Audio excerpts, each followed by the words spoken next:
projectors off on the right target. Oh boy, definitely TODAK will be running for their life. But Moon here is looking for pickoffs as he does secure a Selena on hand.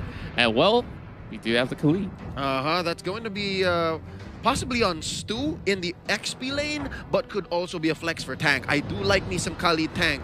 That Quicksand Guard is, for the lack of a better term, broken. Besides CC, he can just stand there and peel. That's right. Like he could just peel, and as well as taking some hits and still be pretty much okay.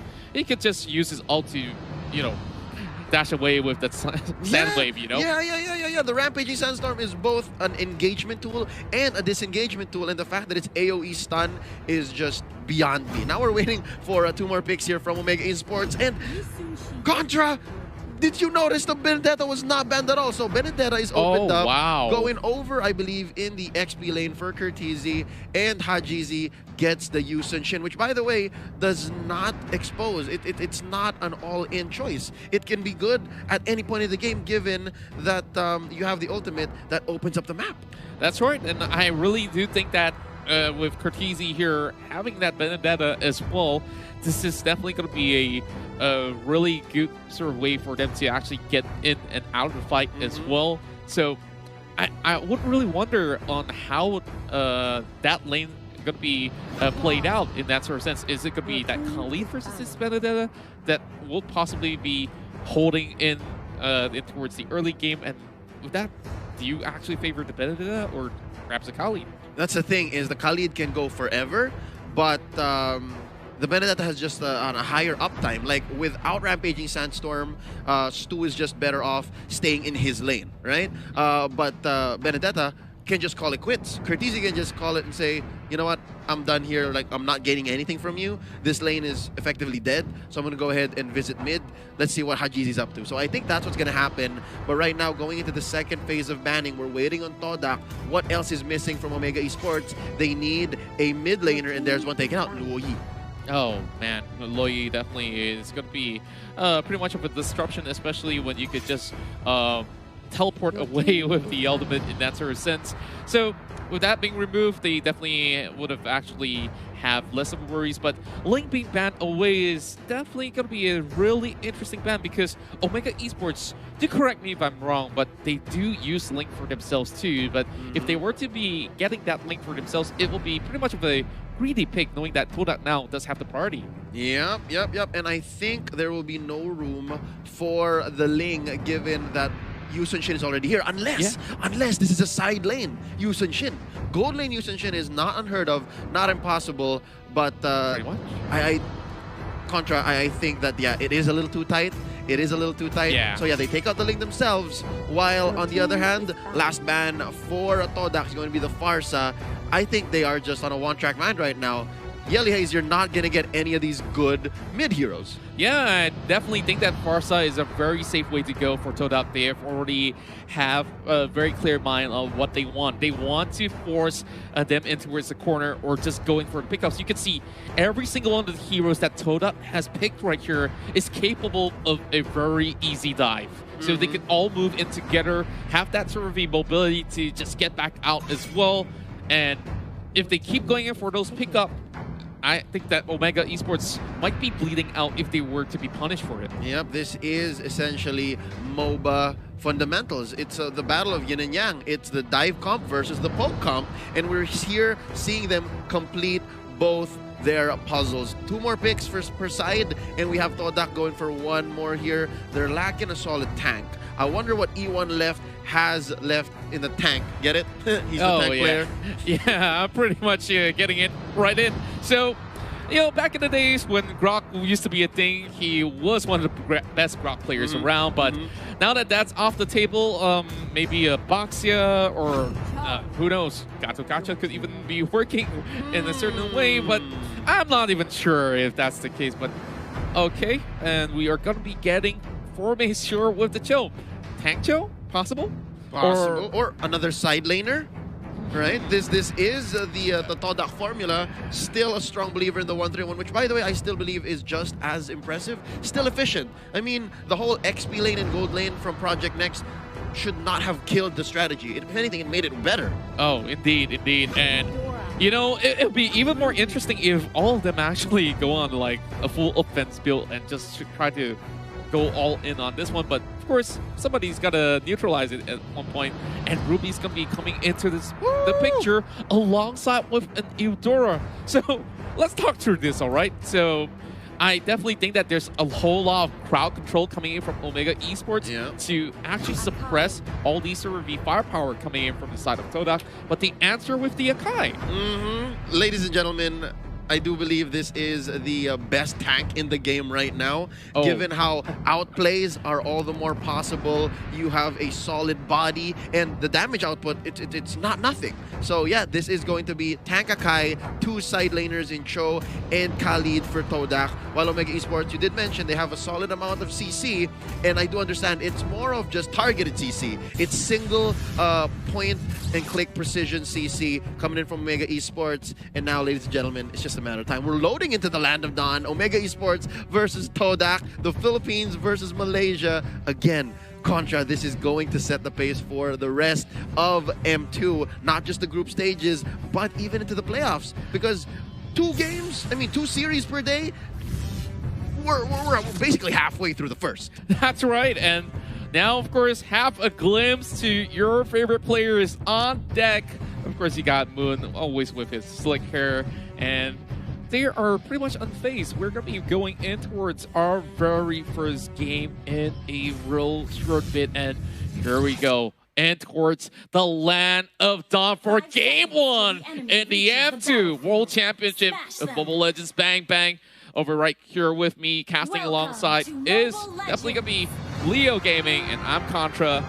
And we will not forget to thank Singtel, our partners in esports, to unlock lag-free and ultra-fast gaming experience with Singapore's fastest 5G network. Keep calling and get the edge you need on your road to Mystic and MLBB with Singtel. Oh, look at this. Heath starting it up strong. Again, this is going to be key. You got to bother Chiku. You got to take away these purples, these oranges, and the Serpent's still alive. Maybe a third of health left. Heath is just working his mask. He's saying, you know what, this is a non-starter. Could not get it.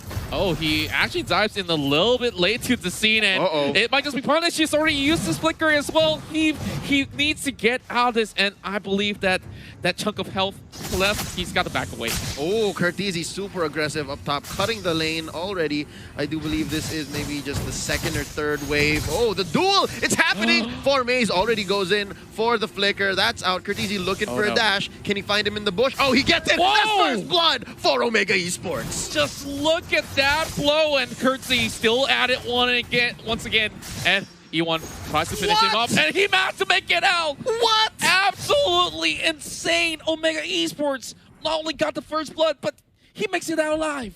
With relative impunity. Not the team, but the fact that he was not punished at all. That was a big 3-man rotation sent in by TODAK, and in mid, that's going to be Moon being hit by the Mountain Shocker, survives with just a sliver of health as well. Yeah, and I am definitely excited to see what goes up next. A lot of all these flickers have already popped up from the side of TODAK, and they are forced to play passive all the way. Now, Kenji is also controlling his lane relatively well, so if they were to choose to roam, definitely could be great. Now, looking at this, we got it all wrong during the draft, I must admit. It's actually the Ruby and the Khalid, and then the Benedetta and the Cho facing off. Now, Heath just checking the bush, seeing who wants in. E1 goes for the bite, now starting this very first turtle. Again, we talked about this in the pre-game discussion. Counters and timers are just way up. That's the first turtle going over to Omega. Yeah, and Omega Esports, like we said, really put the pedal to the metal on this one as they managed to really rake in on the goal. They're already 1K ahead, and he forces E1 to back away. He has to find a different angle to perhaps give a little bit of support heading down towards the bottom side. But oh, Yelly Haze to be having some danger right here. Ooh, there's a Mountain Shocker alongside the ejector. Oh, they're going to go for the neck, and Moon goes down. E1 survives. Not much he could do to help out his mid laner, and now Chiku, BMI out, goes for the duel. That's going to be the blazing duet. Oh, it's not a duel if it's a 2v1, and he's out. Yeah, he knows he's got no business there being a 2v1, and all he could do is just get as much of those creeps as possible. And now Kenji possibly will be just, you know, doing what he can just to sustain, and Stu will just be quite an annoyance to deal with. Yeah, Contra, let me make a quick prediction here, and let's say a call. Hold up before that. Nice ejector, 3-man rotation. Not much Stu could have done. I was going to say, if that didn't happen, and these two side laners here, top and bottom, just continue doing what they did, it would be a slow crawl win for Omega. It's because they're winning these side lanes, right? But then Heath comes in with the massive rotation. Indeed, and you just see that TODAK just haven't seemed to find a way to respond to this at all. This is not what they're used to in the early game, and it's really costing them a lot. Now, you can see 3-0, but all they have to do is just to hold on and eventually look for that mid-game fight. But Wave Dragon in towards the mid side. As you can see, Boone dies in as well. Yeah, Lee Hayes gets caught out, and it's gonna be Eve. They'll be forcing the flicker out of 4 maze, and he finally pops that away. Nice Hurricane Dance to save himself, Heath, and Hajizi. There's not enough damage between the both of them, so even E1 gets away, even Moon survives. Now, real quick, big fight in the river. There's a Rampaging Sandstorm. Stu gets one. Down goes Hajizi. The machine needs some maintenance. Oh, man. Speaking of the machine here, he's going to be flipping Moon over like a burger patty, and, man, he definitely doesn't want any of that sort of pressure going on. He's going to be backing away, but fixing back down and towards the bottom side of the map, we do see Kenji just enjoying his time over on the bottom side after getting that one pick off. And of course, that might just happen again to that Khalid if he's not careful enough. But over the TZ side, the 1v1 is commencing. I love it. How top lane here is all about just the mechanically skilled heroes. It's just, yeah, the Shunpos and just the dashes on the Cho versus the parries coming in from Cortese, and the dashes is infinite, right? But right now, look at this. Kenji, with the help of Hajizi, of course, off camera. That's going to be the Mount Shocker checking him out. Ooh, trap set in. Quick take on the turtle first for a good fight. Here we go, charging it up. Let's see what happens. Blazing the Wet out. Chico, I love how he's so disciplined. Yeah, he's definitely holding on towards that trigger at the moment, and for me, it's just getting as much vision as he can. Just looking at the itemization right now, we do have Stu already having half the season. Oh, it's going to be Heath that will be able to pull E1 right in.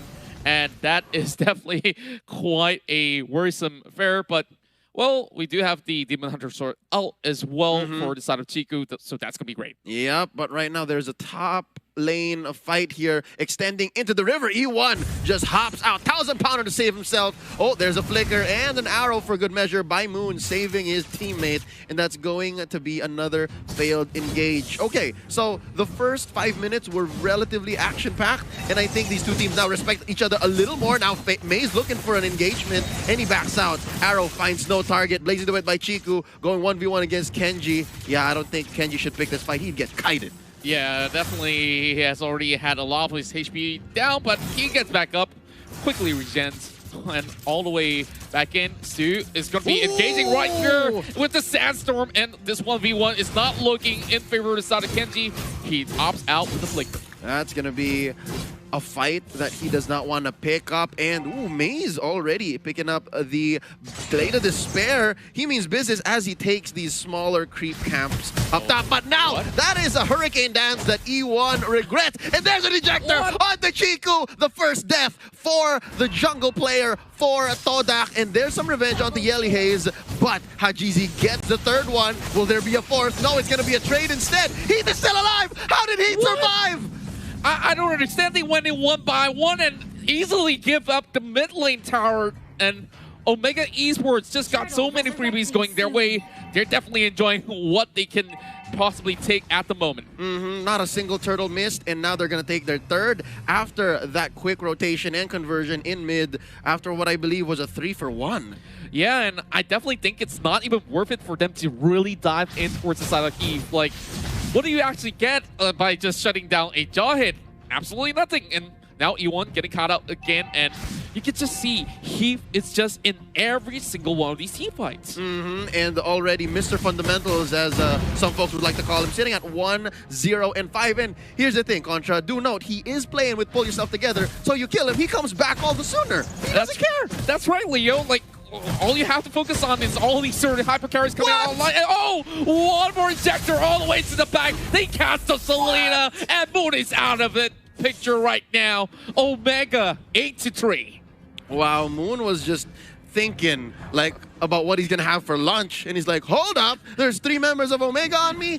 I was not planning for that, and I think TODAK, they were thinking maybe a step ahead, and they were like about to rotate, but it was just too late. Again, the fact that Yelia is here, has the Eudora, means he's playing for the neck. He's playing for keeps, and there's another one. Ejector into the back. E1 goes for the Hurricane Dance. They just need one more hit, and oh, not enough Smart Missiles to finish the job, and there's a hook in by Kenji. Going for the finish is Hajizi. That's a double. Moon goes down finally, and another turret.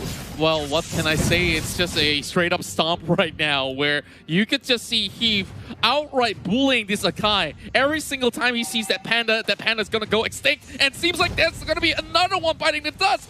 And once more, E1 goes down. Ooh, Stu tried to help. I see that. Stu tried to help. Goes in with the Rampaging Sandstorm. I'll stun him. Let's see what happens. Oh, it's not enough. He survives. He goes back in. And I think Quick Sand Guard would have been a little too dangerous given that Yelly Haze was there as well. Could have gone for the stun. Stop the shenanigans. And right now, the map is looking mad blue, Contra. It's looking mad blue. And Omega Esports, this is what they're good at. Again, they know the steps between A, B, and C. You take them to like maybe J and K, things get a little shady, but it's not gonna happen because they get another one. Stu goes down in mid. Kenji gets caught out. Oh, he hooks him in! He hooks him in! They despair! They I'm sorry. I'm losing my words. It's because it's just too crazy. What was that? The flicker and hook? The flicker and hook? Wow! We gotta catch a replay if we can because that was absolute beauty.